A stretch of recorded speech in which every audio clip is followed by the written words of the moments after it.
There have been two more requests so far. One from Saida Rahma from Tamasco. Now she has requested for a video on vectors. Another follower called Element has requested for videos on elasticity and gravitational forces. I'll begin with vectors.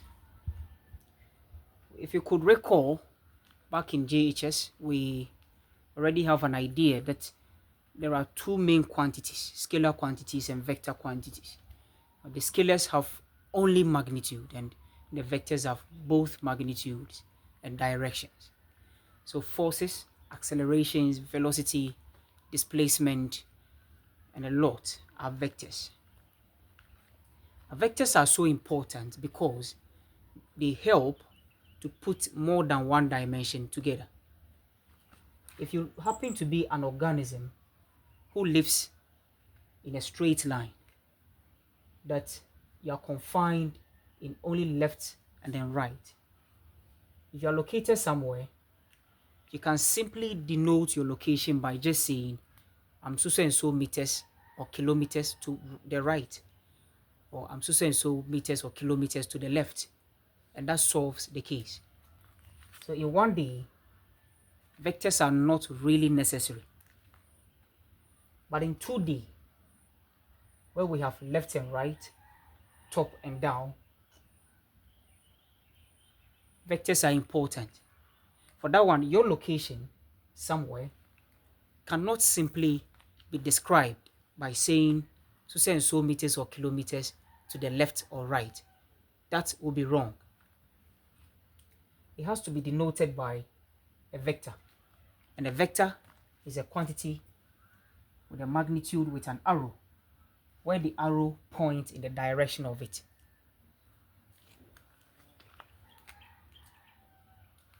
Vector such as this is represented with a letter A, B, C, or any other letter in the alphabet. But then you make sure you put an arrow on top of it. Then if you are asked which direction is a vector A, it can be denoted by an angle theta that it makes with the horizontal.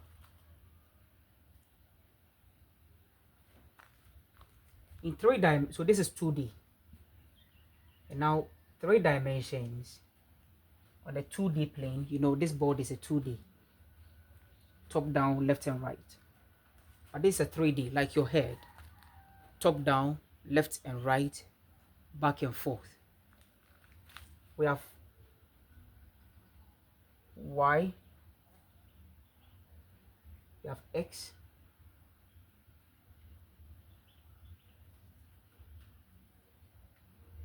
we have Y, X, and Z. And I would explain later on why this is X, this is Y, and this is the Z axis. It is for the fact that X cross Y should give you a Z axis. And that will be explained in cross product. This is a 3D. So for a 3D space too, you need vectors. But when you are located somewhere, you cannot simply say, I'm located so and so distance, left or right. So you have a Z component, you have a Y component, then you have an X component. And this is your location as a vector, say B. So in summary, a vector is so crucial to lump more than one dimensions. If you move from 1D, then you need to describe quantities which demands that we bring direction as a form or as forms of vectors.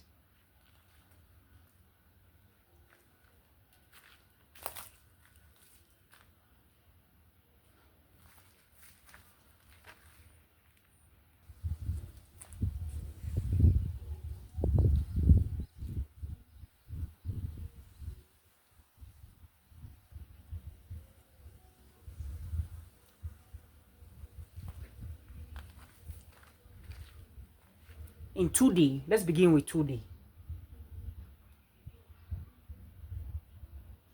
In 2D, if a location of a point is like that, represented by a vector quantity, you have the X direction, the y direction. Let's call this vector A. Now, vector A has two components, one in the x direction, one in the y direction, and it makes an angle theta with the x direction. It also makes an angle, say alpha, with the y direction. It doesn't matter. Now, vector A can be expressed as the vector in the x direction plus the vector in the y direction. And the vector in the x direction is a magnitude, let's call that ax. And the direction is pointed in the x-axis. And for that, we use a unit vector, x roof, or I. And a unit vector is a vector with magnitude 1 and with a specific direction. In this case, x roof is pointed in the x direction. So ax is the magnitude of the vector in the x direction, and the direction is x roof, plus ay, which is a magnitude in the y direction, times y roof. It can also be written as ax I plus ay j, which is the sum of these two vectors, giving you the overall vector. In fact, even over here, we have learned one operation on vectors, which is the addition of vectors. What is ax and what is ay? Using trigonometry and then knowing very well this is a right angle triangle, cos theta will give you the magnitude in the x direction over the magnitude of the vector itself. So cos theta is equal to ax divided by a, and a is the magnitude of the vector itself. And if you're writing that, remove the arrow. So ax is equal to a cos theta. If you do same for sin theta will be ay over a. So ay would be a sine of theta. Thus, vector A can also be written as, now the explicit expression for ax is a cos theta in the direction x roof or I, plus a sine theta in the direction j. Simplifying, you have, let's factorize the magnitude a out. Have a out cos theta I plus sine theta j. That is vector A.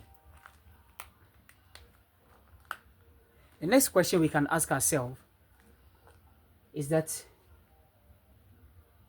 what is the magnitude A? If you are given, say, ax and ay, then you have to use Pythagoras theorem.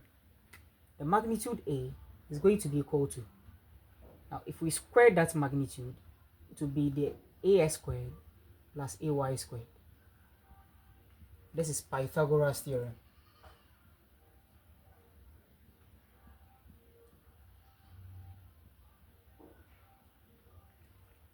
So the magnitude A of vector A is equal to the square root of ax squared plus ay squared.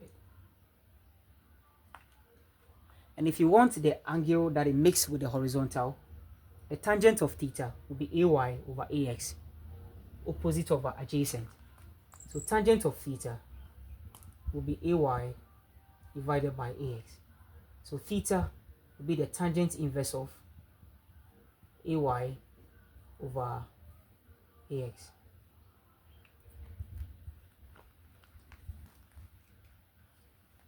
So vector A can be described by these mathematical operations.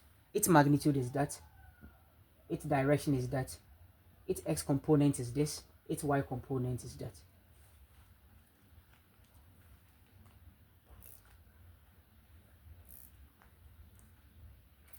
Now, quickly let's define a unit vector. If you are given a unit vector, what is it? Now ax, let's pick ax, x roof, is a vector in the x direction, this arrow.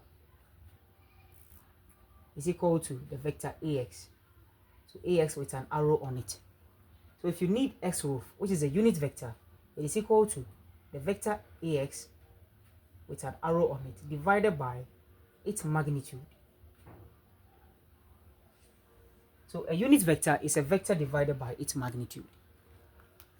And that draws my attention to this quantity here. Vector A is equal to its magnitude into bracket cosine of theta I plus sine of theta j. Now cos theta I plus sine theta j is also a unit vector. It is a unit vector pointed along A itself, and we call that A roof. So vector A is equal to its magnitude in the direction, the unit vector along A itself, where A roof is cos theta I plus sine theta j. This is how to decompose a vector. That is one vector. It is time to look at operations on vectors. Vectors can be added, vectors can be subtracted, vectors can be multiplied, and in special cases, vectors can be divided. Stay tuned.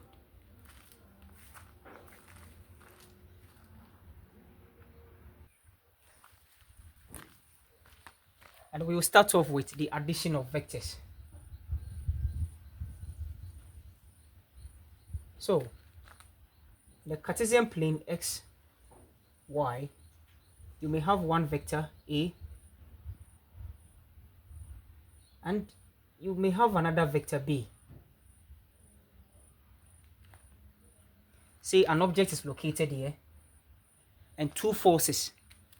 Force A, this A represents any vector quantity, could be force, impulse, acceleration, velocity. Let's take it to be force. So one force is in this direction. Somebody is pulling the object in this direction. Another person is pulling the object in this direction. And then you are told what to be the net force. It means you are going to add vectors over here. Now already we know vector A can be expressed as the magnitude in the x direction. That is this. In the direction x roof, where x roof is a unit vector in the x direction, plus ay y roof, or axi plus ayj. Then b, vector b, similarly will be expressed as, let's extend the x-axis a bit, the magnitude in the x direction, bx x roof plus by y roof, where ax is equal to a cos theta, ay a sin theta, bx b cos theta, by b sin theta. Now vector A can be added to vector B. In other words, you can take vector B and add it to vector A. In that case, you can remove the whole vector B, bring its tail to the head of vector A, like that. So this is vector B. It has been taken from the origin, has been brought to the head of A, and it extends outward. If you do that, then the addition of the two vectors A and B would be one long vector extending from the origin to the head of B. Let's call that vector, say, C. And C has been defined as A plus B. And that vector will be longer than both A and B. So A plus B is equal to, we have named it as C. You get that by just adding the x component of the respective vectors and the y component. So this is going to be equal to ax plus bx, both pointed in the x roof, plus ay plus by, both pointed in the direction y roof. Why are we getting as plus bx? Because if you can see, for vector A, AX extends to this point. Then vector B will have its BX extending from the point where AX stopped to this point. And the two of them added defines the X component of the overall vector C, same as the Y. So A plus B is equal to AX plus BX, X roof, plus AY plus BY, Y roof. And this AX plus BX is the X component of vector C. And then AY plus BY is a Y component of vector C. So vector C, which is the addition of A and B, will give you CX, X roof, plus CY, Y roof, where CX is AX plus BX, and CY is AY plus BY.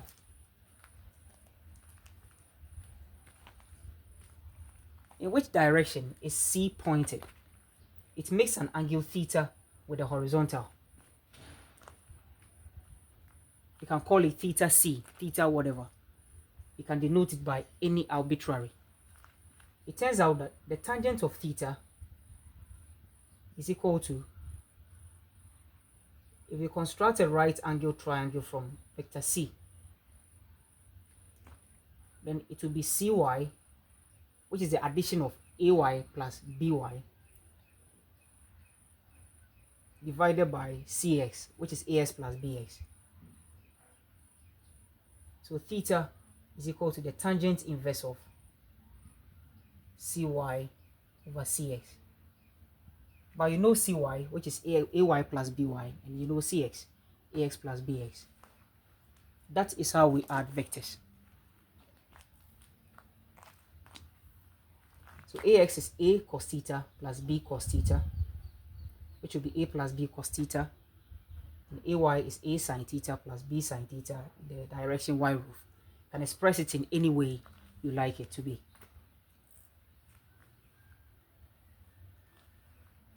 Vectors can also be subtracted. So let's first look at a zero vector. There is a vector called zero vector. The same way we have a unit vector. If you have a vector A in 2 dimensions and you want to get 0, just subtract vector A from it. So vector A minus itself will give you 0. It makes sense.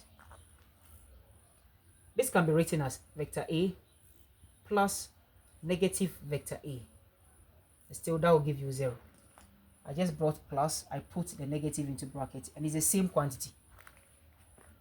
So it turns out if you add to vector A, it's negative, you get 0. So if there is any vector we can call negative A, it is a vector same in length but opposite in direction to A itself. So this gives us an idea that vectors can be subtracted. So if you have 2 vectors, A and B, and you want to find A minus B, it can be done. It can really be done. So then let's just say there is an object here. One person is pulling in this direction. Another person is pulling in the opposite direction. The net force should be the subtraction of both. What I mean is, say in the Cartesian plane, you have this vector A. See? Then you have a vector B in the opposite direction of A. And if these vectors happen to be forces, then the net force will be the subtraction of both, the smaller one from the bigger one. So vector A minus B, similarly, is going to be equal to, say, a vector, let's name it D. Therefore, vector D will be equal to, instead of AX plus BX, you would have AX minus BX in the direction X roof plus AY minus BY in the direction Y roof. That is how we subtract vectors.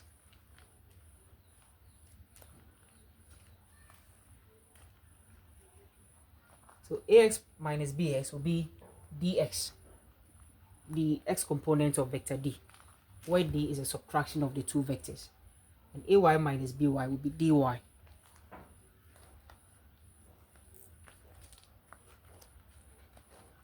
If I am to give a typical example, in the XY plane,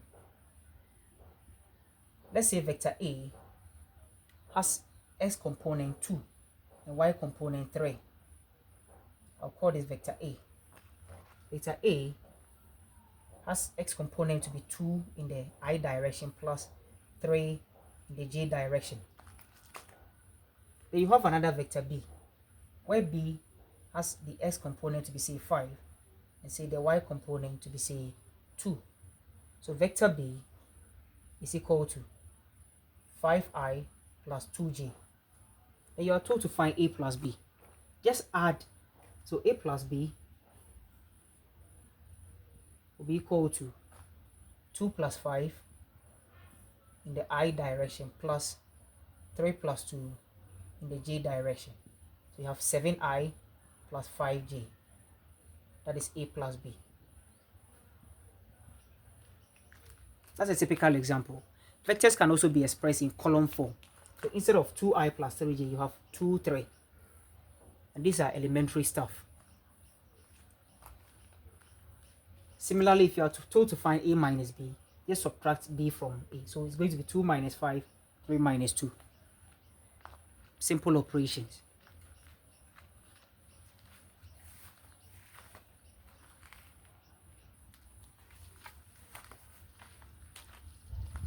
Stay tuned. In our next episode, we are going to solve lots of questions just to widen our understanding of vectors. We'll take about 10 questions and solve them to just widen our scope. Now, there are other ways of adding vectors. We have the parallelogram method, we have the triangular method or the triangle method, then we have the graphical method. And the fourth one is the resolution of vectors, which I just explained. The resolution of vectors is the main one, and the other ones, parallelogram, triangle, and graphical, are just peripherals that you can also use. So for the parallelogram, if two vectors act at a point, you draw one of them as a horizontal, then draw one at an oblique angle. If they meet at a point in the Cartesian plane, such as this, then the addition of these two vectors will give you the overall vector, which is a diagonal of a parallelogram. If you are to complete this parallelogram,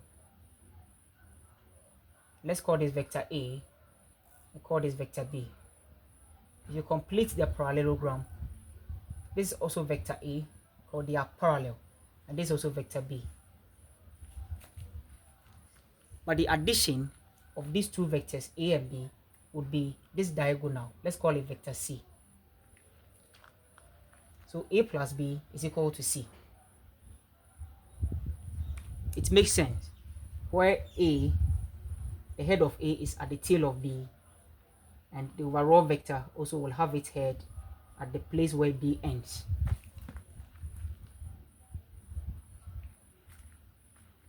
So the parallelogram law of adding vectors states that if two vectors can be represented as the two sides of a parallelogram, then the net vector is a diagonal of the parallelogram. Okay. So vector C, of course, is A plus B. That's it.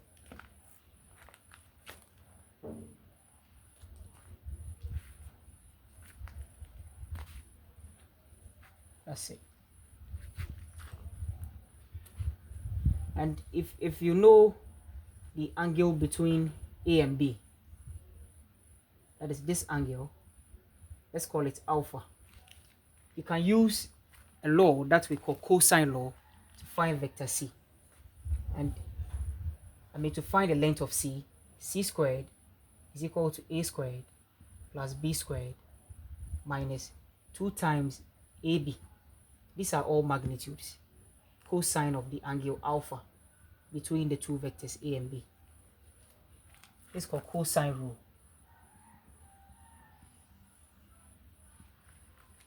If you need the proof, let me be aware and I will do a separate video to prove that. So vector C squared, which gives you the magnitude of C squared, is equal to A squared plus B squared minus 2 times AB, cosine of the angle between them. This is a parallelogram method. The triangle method states that if two vectors can be represented as the two sides of a triangle, then the overall vector or the net vector is a third side of the triangle. So if you have vector A, then you have vector B as two vectors, then the third side of the triangle represents the overall vector, vector C.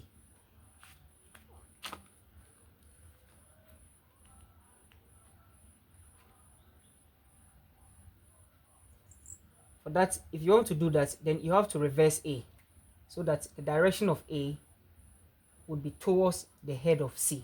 So B will be pointed like so, A will be pointed like so, but it wouldn't affect the magnitude. It doesn't matter. You can also use the cosine rule, knowing the angle between A and B, say theta, then C squared is equal to A squared plus B squared minus that cosine of theta. This is a triangle method. Okay. And this is a parallelogram method.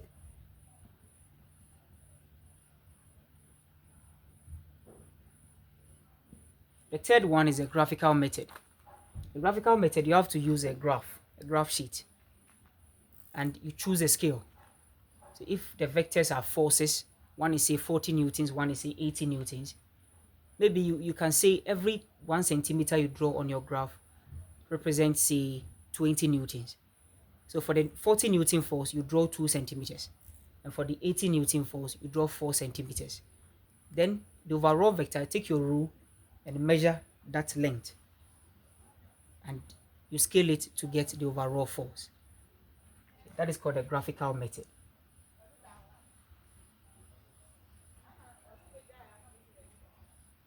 Which is not really common in solving most problems we get in SHS. But you can still use it, you know.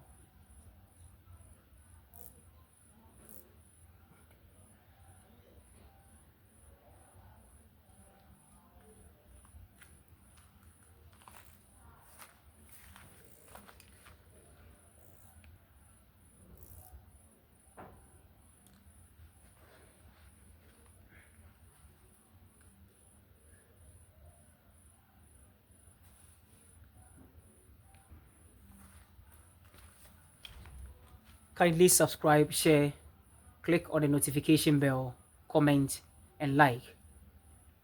Looking forward to the next episode where we solve lots of questions to get the understanding of every theory I've given to you. Stay tuned.